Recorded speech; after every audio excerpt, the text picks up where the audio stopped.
اور اس پر اونچے اونچے پہاڑ رکھ دیے اور تم لوگوں کو میٹھا پانی پلایا۔ اس دن جھٹلانے والوں کی خرابی ہے۔ جس چیز کو تم جھٹلایا کرتے تھے اب اس کی طرف چلو، یعنی اس سائے کی طرف چلو جس کی 3 شاخیں ہیں، نہ ٹھنڈی چھاؤں اور نہ لپٹ سے بچاؤ، اس سے آگ کی اتنی بڑی چنگاریاں اڑتی ہیں جیسے محل گویا زرد رنگ کے اونٹ ہیں۔ اس دن جھٹلانے والوں کی خرابی ہے۔ یہ وہ دن ہے کہ لوگ لب تک نہ ہلا سکیں گے اور نہ ان کو اجازت دی جائے گی کہ عذر کر سکیں۔ اس دن جھٹلانے والوں کی خرابی ہے۔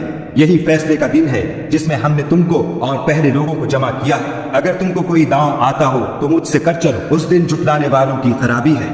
بے شک پرہیزگار سایوں اور چشموں میں ہوں گے اور میووں میں جو ان کو مرغوب ہو۔ جو عمل تم کرتے رہے تھے ان کے بدلے میں مزے سے کھاؤ اور پیو، ہم نیکوکاروں کو ایسا ہی بدلہ دیا کرتی ہیں۔ اس دن جھٹلانے والوں کی خرابی ہے۔ اے جھٹلانے والو، تم کسی قدر کھا لو اور فائدے اٹھا لو، تم بے شک گناہگار ہو۔ اس دن جھٹلانے والوں کی خرابی ہے۔ اور جب ان سے کہا جاتا ہے کہ خدا کے آگے جھکو تو جھکتے نہیں۔ اس دن جھٹلانے والوں